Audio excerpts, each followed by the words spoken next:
Hello সবাইকে, কেমন আছো তোমরা? আশা করছি তোমরা ভালো আছো আর আমিও অনেক ভালো আছি।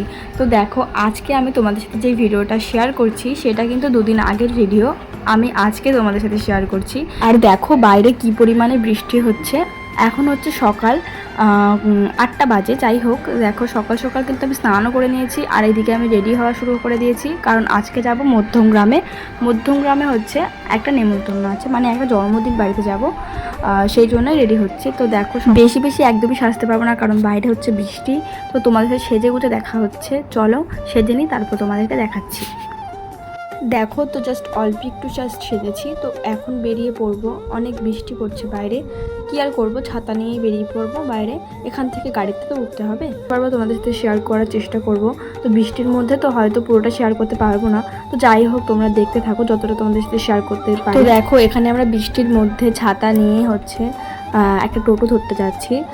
এখান থেকে তো আমাদের স্টেশন পর্যন্ত যাওয়ার দরকার, তো স্টেশনে গিয়ে ট্রেন ধরতে হবে, তারপর তো মধ্যমগ্রামে যাবো। তো এখান থেকে আমাদের প্রথমে বেয়াড়া যেতে হবে, বেয়াড়া থেকে বনগাঁ যেতে হবে, তারপর আবার স্টেশনে যেতে হবে, তারপর ট্রেন ধরতে হবে। দেখছো তো আমরা কত ভেতরে থাকি। যাই হোক, দেখো তোমরা যতটা তোমাদের সাথে শেয়ার করতে পারি। আর এখানে দেখো টোটোটা একটু দাঁড়িয়ে ছিল, সেই জন্য আমি একটু ক্যামেরা অন করে অল্প একটু ক্লিপ নিয়ে নিলাম তোমাদের সাথে শেয়ার করার জন্য। তো এখানে দেখো টোটোটা ছেড়েও দিয়েছে, এবারে আমরা টোটো করে যাব কলপ বাগান। আর কলপ বাগান দেখো চলেও এসেছি। আর এদিকে দেখো সব জায়গায় কিন্তু প্যান্ডেল শুরু হয়ে গেছে, কারণ পুজো কিন্তু আর বেশি দিন নেই, ওই জন্য। আর কদিন পর আমরা এখানে ঠাকুর দেখতেও আসবো। তো এখান থেকে ধরে নেবো হচ্ছে অটো। দেখো আমি অটোতে অল্প একটু ক্লিপ নিয়েছি, তো নেওয়ার পরে দেখো বাইরেটা। এরপর আমরা অটো থেকে নেমে গেছি বনগাঁ। দেখো ওই যে বনগাঁ দেখতেই পাচ্ছ। তো বনগাঁ থেকে আমরা আবার স্টেশনে যাব। দেখো স্টেশনেও আমরা চলে এসেছি প্রায়, এখানে টিকিট কাউন্টারের সামনে দাঁড়িয়ে রয়েছি। এবার টিকিটটা কেটে জাস্ট ট্রেনে উঠবো। আর এই দেখো আমরা কিন্তু স্টেশনে এসে বসে আছি, ট্রেন আসার ওয়েট করছি। আর ট্রেন কিন্তু চলেও এসেছিলো, কিন্তু এত পরিমাণে বৃষ্টি হচ্ছিলো ওই জন্য তোমাদের সাথে ট্রেনে ওঠার ভিডিওটা শেয়ার করতে পারিনি। আর দেখো আমরা কিন্তু এখানে চলেও এসেছি, আর এটা হচ্ছে সেই জায়গা যেখানে বলেছিলাম আসবে, জন্মদিন হচ্ছে। আর এটা কিন্তু একটা কমিটি হল, ওরা কিন্তু নিজের বাড়িতে এটা করছে না, অনুষ্ঠানটা হচ্ছে কমিটি হলে, তাই আমরা ডাইরেক্ট কমিটি হলে চলে এসেছি। আর এখানে দেখো ওদের সাথে একটু কথা বলে কিন্তু আমরা ডাইরেক্ট ওপরে চলে গেছি। এরপর আমরা চলে গেছি ওপরে খাওয়ার জন্য। এখানে দেখো আমরা খেতেও বসে পড়েছি। আর এইটা হচ্ছে সে, দেখো কোমরে হাত দিয়ে দাঁড়িয়ে রয়েছে, কি সুন্দর লাগছে না? দেখো খুব মিষ্টি একটা মেয়ে, আর খুব পাকা পাকা কথা বলে। যাই হোক দেখো এটা হচ্ছে তার মেনু কার্ড, আমি একটু দেখে নিয়েছিলাম মেনু কার্ডে কী কী আছে। তো আর যে মেনু কার্ডে যে খাসির মাংসটা ছিল সেটা কিন্তু আমি খাই না, কারণ আমি জানি না যে খাসির মাংসটা আমি কেন খাই না।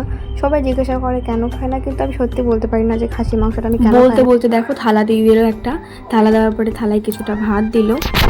আমি বেশি ভাত প্রথমেই বলি যে বেশি ভাত আমি একদমই খাই না, অল্প পরিমাণে ভাত খাই। তো যেটুকু ভাত তোমরা দেখছো ঠিক ততটা ভাতই আমি খেয়েছিলাম। তো প্রথমে ভাত দিয়ে দিল, তারপর দিল ডাল। এ দেখো আমি খাওয়াও শুরু করে দিয়েছি ডাল দিয়ে। তারপরে বেগুনি দিয়েছিল মাঝখানে, তো বেগুনি দিয়ে আমি ডাল দিয়ে খাচ্ছিলাম। আর ওদের সাথে একটু দেখো এরপর দিয়ে দিয়েছিলো আমাদের দই কাতলা, যেটা মেনু কার্ডে ছিল। তো দই কাতলার অর্ধেকটা আমি খাওয়ার পর তারপরে তোমার সাথে শেয়ার করে। যাই হোক, তারপরে দেখো খাসির মাংস ওকে দিয়েছে, তাই আমি ওর থালা থেকে দেখালাম যে দেখো খাসির মাংস। তারপরে দেখো দিল চাটনি, পাঁপড়, মিষ্টি।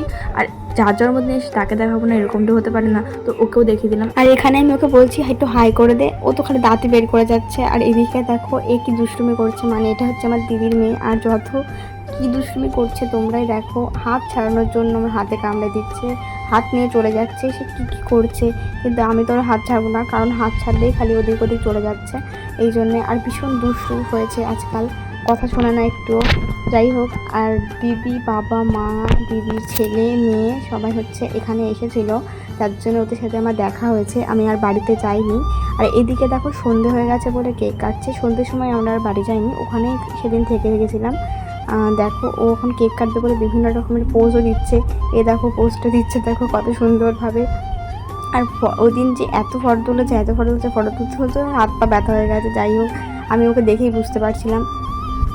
তো দেখো যতটা পেরেছি তোমাদের সাথে শেয়ার করতে পেরেছি। হ্যাঁ জানি পুরো ভিডিওটা তোমাদের সাথে শেয়ার করতে পারিনি। আর হ্যাঁ, রাত্রে কিন্তু আমরা ওখানেই ছিলাম। তো যাই হোক, ভিডিওটা কেমন লাগলো তোমরা কমেন্ট করে অবশ্যই বলবে, আর একটা লাইক অবশ্যই করে দেবে।